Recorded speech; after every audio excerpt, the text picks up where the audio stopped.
Hey y'all, it's TCA Gamer. I had a great weekend. I hope you guys did as well. In this video, I'm going to show you guys just a few consignment things. They're really good quality, but it's not too much volume like we have had the past couple of videos. We're going to do a box break. The packs will be available. I'm going to make sure before I put them up for sale. But if you guys are seeing it in this video and everything looks legit, then there should be the packs available on my website. You can just go there and purchase them. Of course, if you're a YouTube member, you will have discounts applied towards this box. It is a vintage one that I'm opening up myself, and just email me and I'll make sure to get you your discount. Now, I'm also going to open up this right here. This is the Monkey Collectibles giveaway mystery pack, or whatever you want to call it. He wanted me to show you guys what was in this one, just to give you a second example of something that you might be able to get if you bought some of these. And then well, hopefully I'll add in at the end of this video, I'll do like a random comment selector for YouTube, and then we'll see who wins. But I'm gonna go ahead and open it up and let you guys see what is actually inside of this one. We saw the last one. Okay, so it looks like this is gonna be a BGS one. Alright, so this one has a Hidden Fates booster pack. We're going to leave that sealed. Got a Gengar. Look at that, BGS 9. If you guys haven't seen these, they've gained a lot of popularity. I've been surprised with some of the prices some of these have brought. And Gengar is definitely one of the more popular ones. And let's see what we have in here. Got a Spritzy, Green's Exploration, Cosmog 25th Anniversary, Reshiram Ho-Oh. Oh, look, we got some more of those cards. We'll check out those here in a second. Rhydon, Drifloon, Stunfish V, and then looks like one of those Bandai stickers. And then we got a Farfetch'd and a Pinsir. Cool deal. So I would expect, since we've had two of them pretty similar, that this is the kind of stuff that you would expect to have in some more of these Monkey Collectible things. And your chase items are going to be, the 1 in 20 possible vintage packs. And then, I can't remember what he said the numbers were. I think it was 1 in 20 for the vintage packs, or maybe it was for like a hollow PSA card. But you get PSA or BGS, a high-graded vintage item. And this one, we got a Gengar trading card. So thanks for sending those our way, or my way. Sometimes I talk like there's more than one person. There is my wife. She helps me. She doesn't really do too much on the business side of it. She definitely helps me in the morning. And we've done a few videos together, so I guess it's turning into more of an hour business now, Alright, next up. Got this from ZNG. What a guy. He reached out to me, and I told him I really wasn't interested, but I knew a few people that might be, and he said, you know what? If you want to find those people, you can. I'm going to send it to you anyways. There's I think he said it was a Pop 1. This is the Dragonite. It's Mint 9 OC, and I do actually really like this kind of stuff. I've been trying to contain myself on how much I buy with these errors and misprints and things, but it was very thoughtful of him to send it to me because I love promos. But this is a great example of an OC card. If it had been up just a little bit more, it could have possibly got the MC, which is miscut, and sometimes people don't know what the difference is. I think in general with PSA, they tend to assign the OC qualifier or quantifier. I'm not even sure what the difference is there. For cards that are definitely off-center, but they're not so off-center that you see another card. Miscut, I believe, is what they assign when you're showing another card. And since you're not seeing another card on this one, they went with the OC. Usually it's also for higher grade cards where it's generally accepted if you have like a 9 OC that could have possibly been bumped up to a 10. If you had like an 8 OC, if that hadn't been OC, then it might have been a 9, because the off-center pulls it down a grade. But it's still it's not like a condition type thing. It's more about the centering of the print. So PSA still doesn't want to give it that higher grade because it does pull away from the appeal aspect of one. If you compared this to another Dragonite in the same condition that would be centered the way it should, then most likely that one would have got a 10. But I think that's in general the way they do it. I mean, who knows? I feel like standards are always changing. Next up, I'm showing this one right here. We have a no rarity Mewtwo. I've already shown you guys this one, but it did get sent to auction. So originally this was up for buy now $30,000, then it dropped to $22,000. Got a lot of offers around the $15,000 to $18,000 range. 2 or 3 come at the last minute about $18,000. So I'm gonna just send it to auction because I think like the cheapest no rarity 10 other than this one. I mean, it was ridiculous. It was like over $50,000 or something like that. But you don't have any sales really either for this stuff publicly. So he just went ahead, he put it in auction, and we're going to see where it goes, because this is a legitimate no rarity symbol Mewtwo, which means it doesn't have a rarity symbol right there. There's no star beside the number 150. And there was an advertisement that was just sent out by a big PSA, a big consignment company, and they were advertising different cards that they were selling, and they actually advertised one of these, a no rarity Mewtwo, but it had the star on it, so we know for sure at least one in the pop is not actually a no rarity symbol. But it could also go the other way. There are probably some out there that are no rarity symbol based set holos, and they don't have the variation designation up there.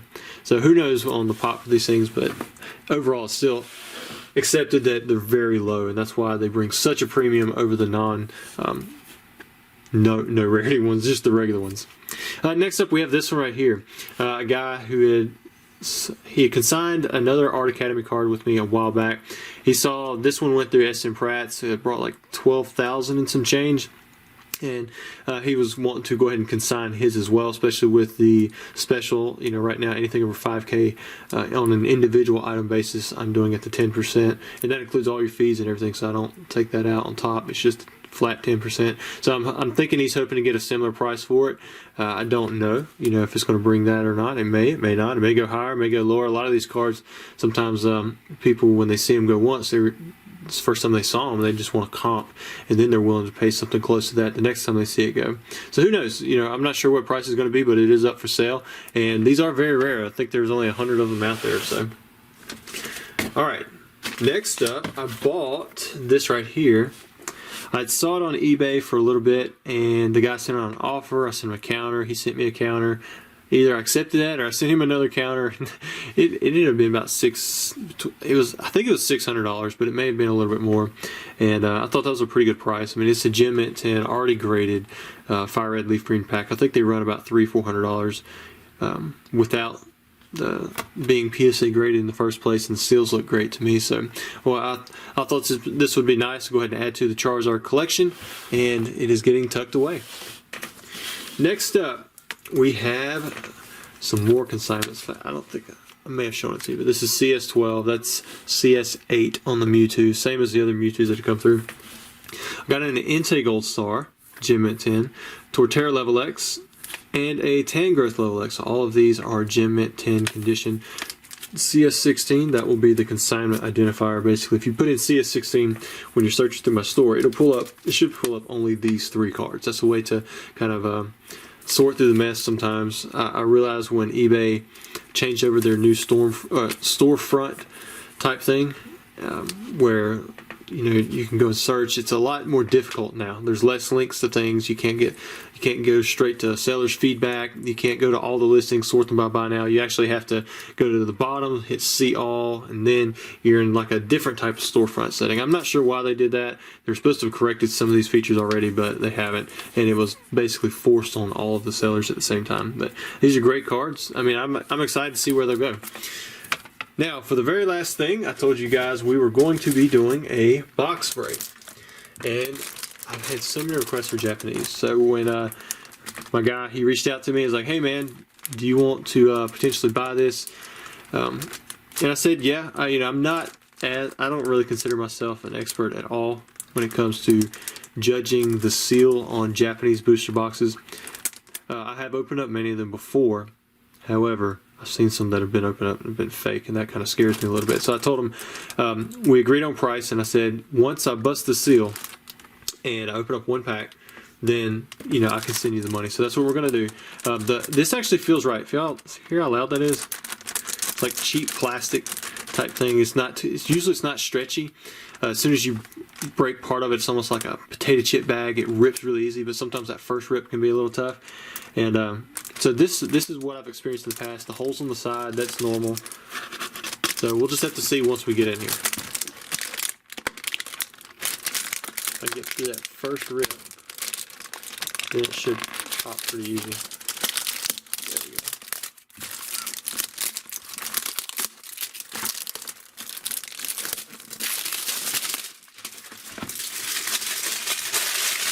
Nice and loud, I'm sure. Alright, there we go. We're going to count out the packs as well. There should be 60 packs. Neo Discovery is a nice set because I believe, I'm thinking correctly, got a holo in every pack. I'm trying to remember. There are some variation differences between the English and the Japanese, like on which cards can be holo. Like you can get a Butterfree holo on the Japanese side, whereas just a rare only on the English side. There's some other stuff like that. It's kind of cool. But let's pull out the packs. I'll count them first, and then I'm going to open up one. It's 3, 6, 9, 12, 15, 18, 20. So there's our first set of 20. 5, 10, 15, 17. There's a few still in there. 20, 3, 6, 9, 12, 17, or 15, 14, yeah, 12, there was 2 more, 14, yeah, there's 20. Okay, so that's perfect. We've got 60 packs, all box fresh. Now let's just grab a random pack. Everything looks good so far. Let's see what we have. I imagine it's going to be on the front. As far as we want. Let's set that right there. See that back card right there? It's got a little bit of a line down the middle. You can't see it too much, but it is there. Alright, so we have Tyrogue, Weedle, Hyper Devolution Spray, got a Dunsparce, Caterpie, Unknown F, Poliwag, Ammonite, Igglybuff. So we guessed the holo right. Here we go. Ooh. Well, it's a Poliwrath. So, I always thought this one was kind of cool, but it was always one of those like dud holographic pulls as well. So on the English side, it was pretty much the same deal, other than you could get like there's like these weird holo bleed errors on both the first edition Unlimited that you could pull possibly on the left side. Well, it was like I don't even know if you call it a holo bleed. But of course, and when Poliwrath come out in base, it was just a water type, and then it's fighting, you know, once we get into Neo Discovery. But holo looks great. You can see the swirl behind him right there, kind of swirl on swirl, but it doesn't stick out enough to where, you know, I don't think anybody would want it. In fact, I'm not even sure that's a swirl. It might not be. But very cool. These packs look just fine. The cards look exactly like they should. So we have 59 Neo Discovery Japanese booster packs. I think I'm going to set them at $250 a piece. It look like be about near the lowest on eBay. Plus these are box fresh, so that's always a plus with Japanese since the holos are going to be on the front. And then if you are a YouTube member, you can of course get up to $25 off. It's 5, 10, 25 depending on what YouTube membership level you have. So if you're interested and you're a YouTube member and you want that discount, send me an email. #1PokemonCollector@gmail.com. It's down there in the description. Let me know that you send me a screenshot of your status being active, how many packs you want, and your PayPal email. And if you live outside the United States, well, just let me know where you live, like what country, and then that way I can get everything set for the PayPal email or for the PayPal invoice. And then of course, if you're not and you just want to buy a pack for the full price, you can go straight to my website, tcagaming.com, and I should have them up by the time you guys see this video. I got to get a scan in of the pack, and because I don't think I have this one on the website, but very cool. I'm kind of excited to see what comes out of here. We've got the Espeon, the Umbreon, of course. Those are the 2 chase cards. There's some other cool stuff too, some variations with like the ruin walls and different things. But I appreciate you guys for watching the video and for taking the time to come out and support the channel. As always, I appreciate it, and feel free to reach out anytime with questions.